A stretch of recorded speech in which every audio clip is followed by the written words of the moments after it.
Well, my thoughts are that the prosecution engaged in a prosecution of cheat and deceit. They cheated and they engaged in deceit. They hired social media influencers who crafted media statements and narratives of what they wanted the case to be about. It was kept a secret. They used taxpayer money from a slush fund. They received $1 million budget to work this case. $1 million budget. Think about that. $1 million budget put up against a couple from the community with very little resources to defend themselves. It wasn't an equal playing field from the start, all right? Voir dire cures all that, doesn't it? No, it does not.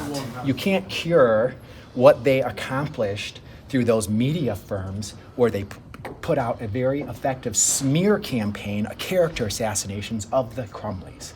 So I'm confident that the judge is going to consider the motions carefully. The prosecution violated the discovery rules. They violated the constitutional principles of Brady versus Maryland. They had an absolute duty to produce those agreements, and those agreements could have changed the outcome of the case if those witnesses and the jurors would have known that they were under the threat of prosecution from the time they stepped into this building until they left.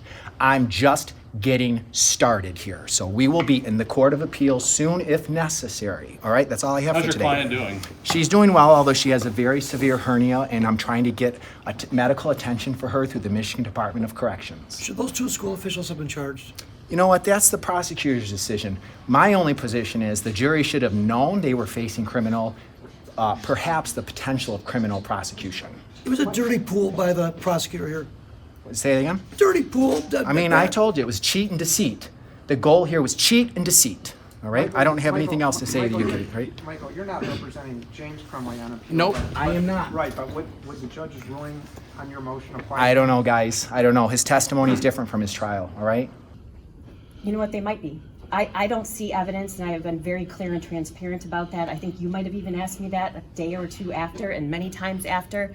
I've been very clear. I don't see evidence that would lead to a criminal charge for anyone at the school. However, that case was never investigated fully and presented.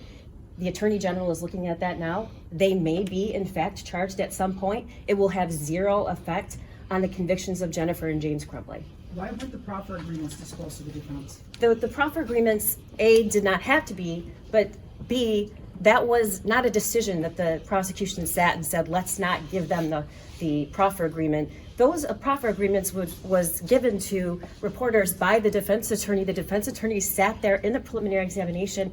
The counsel talked to them. They knew full well they were represented, and there was no conspiracy and there was no decision to hide. We don't keep secrets. We don't hide anything. We follow the law, and I am not going to take the bait and distract the public and the judge and everyone here from the facts, which is that Jennifer Crumbley own actions caused the death of those 4 kids and injured others and terrorized hundreds of others. And any attempt to say anything else is offensive, and it's not right, and I'm not taking the bait. Thank you.